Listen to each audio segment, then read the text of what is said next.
Marine Le Pen pourra-t-elle se présenter à la prochaine présidentielle ou devra-t-elle céder la place à Jordan Bardella? C'est tout l'enjeu du procès qui s'ouvre devant la Cour d'appel de Paris. Ce n'est pas une décision de justice, c'est une décision politique. Les partisans du RN appelés à se mobiliser contre la dictature des juges, c'était quelques jours après la condamnation, le 31 mars 2025, de Marine Le Pen dans l'affaire des assistants parlementaires européens de son parti, lorsqu'il s'appelait encore le FN. 4 ans de prison, dont 2 fermes, aménagées sous bracelet électronique, 100 000 € d'amende et surtout 5 ans d'inéligibilité avec exécution provisoire, c'est-à-dire application immédiate, un coup de tonnerre politique au moment où le RN survole les sondages. La justice a reconnu Marine Le Pen coupable d'avoir été au cœur d'un système de détournement de fonds publics mis en place entre 2004 et 2016 pour payer des salariés du FN avec l'argent du Parlement européen, un préjudice économique évalué à plus de 3 millions d'euros. S'il y a eu détournement de fonds publics, qu'elle soit condamnée à une amende, ok, je pense qu'on est tous d'accord, mais de là à ce qu'elle soit inéligible... Pour moi, c'est un assassinat politique.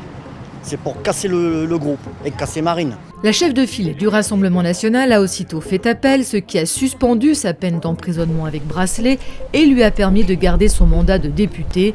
Mais cet appel est sans effet sur son inéligibilité.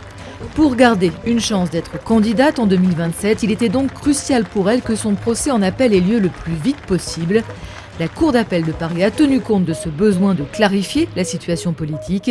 Le second procès de Marine Le Pen s'ouvre moins de 10 mois après sa condamnation en première instance. On a créé un sort procédural très spécifique pour Marine Le Pen, puisque les délais d'audiencement sont entre 2 et 3 ans. Ils ont voulu accélérer.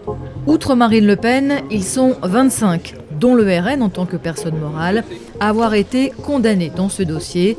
Mais ils ne sont que 12 à avoir fait appel, comme elle. Le second procès sera donc plus court que le premier. Il va durer 5 semaines et le délibéré devrait être rendu cet été, soit bien avant la présidentielle. Mais pour que la triple candidate à l'Élysée puisse se présenter une nouvelle fois, il va falloir bien sûr que la justice se montre plus clémente en appel. 3 scénarios possibles, une relaxe, une déclaration de culpabilité mais sans inéligibilité, une déclaration de culpabilité avec une peine d'inéligibilité réduite, peine qu'elle a déjà commencé à purger depuis bientôt 10 mois. En première instance, le tribunal correctionnel de Paris avait justifié la lourdeur de sa condamnation par l'attitude de Marine Le Pen, ses dénégations, son interventionnisme dans les débats et sa mise en cause de la présidente du tribunal. Va-t-elle changer de stratégie en appel? Ce qui est certain, c'est qu'elle entend à nouveau se présenter en innocente des faits qui lui sont reprochés. Alors, même cause, mêmes effets. Si son inéligibilité est confirmée en appel, Marine Le Pen pourra encore se pourvoir en cassation. Mais à l'automne, elle a déjà indiqué que dans ce cas, elle ne se présenterait évidemment pas sans attendre une éventuelle décision de la Cour de cassation. Objectif, ne pas retarder le passage de relais à son dauphin, Jordan Bardella, pour ne pas pénaliser la campagne présidentielle du RN. Un dauphin qui la surclasse déjà dans les sondages. Fin novembre, pour la première fois, une enquête a donné le jeune président du RN vainqueur en 2027 face à tous ses rivaux potentiels. Une popularité dont Marine Le Pen assure se réjouir. Je pense que nos adversaires devraient s'inquiéter parce que ça veut dire que quel que soit le candidat du Rassemblement national, en l'état de la photographie actuelle, nous sommes vainqueurs de la présidentielle. Rien ne pourra nous diviser. Voilà, donc nous travaillons main dans la main jusqu'à l'appel, nous allons faire campagne ensemble. Et je vais vous faire une révélation, après l'appel, nous allons également faire campagne ensemble.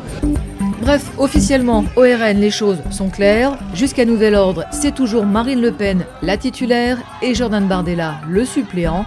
Mais s'il est évident pour sa chef de file qu'elle ne sera pas candidate en cas d'inéligibilité confirmée, et s'il est certain qu'elle le sera en cas de relax, un cas de figure reste moins clair. Que décidera Marine Le Pen si elle est déclarée coupable, mais sans inéligibilité ou avec une inéligibilité réduite?